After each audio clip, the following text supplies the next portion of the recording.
2000 సంవత్సరాల క్రితం నిర్మించిన ఆనకట్ట నేటికి పనిచేస్తోంది. ఈ ఆధునిక ఇంజనీరింగ్ మార్వెల్ తమిళనాడులో ఇప్పటికీ నీరందిస్తోంది. కళ్ళనై డ్యామ్ క్రీ 2వ శతాబ్దంలో చోళులు నిర్మించారు. కావేరీ నదిపై నిర్మించిన ఈ ఆనకట్ట 329 మీటర్ల పొడవు ఉంది. అప్పటికి సిమెంట్ లేకుండా రాళ్లతో మాత్రమే ఇది నిర్మించారు. ఈ నిర్మాణం 6 లక్షల ఎకరాల భూమికి నేటికి నీటిపారుదల కల్పిస్తోంది. రోమ్ సామ్రాజ్యం కూలిపోయినా కళ్ళనై ఇప్పటికీ నిలబడి ఉంది.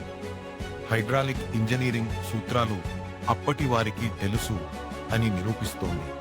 యునెస్కో ఈ ఆనకట్టను ప్రపంచ వారసత్వ ప్రదేశంగా గుర్తించింది. తంజావూరు జిల్లాలో ఉన్న ఈ నిర్మాణం పర్యాటకులను ఆకర్షిస్తోంది. పురాతన భారతీయ ఇంజనీర్లు ప్రపంచానికి మార్గదర్శకులు అయ్యారు. ఇలాంటి నాలెడ్జ్ బైట్స్ రెగ్యులర్గా కావాలంటే సబ్స్క్రైబ్ చేసుకోండి.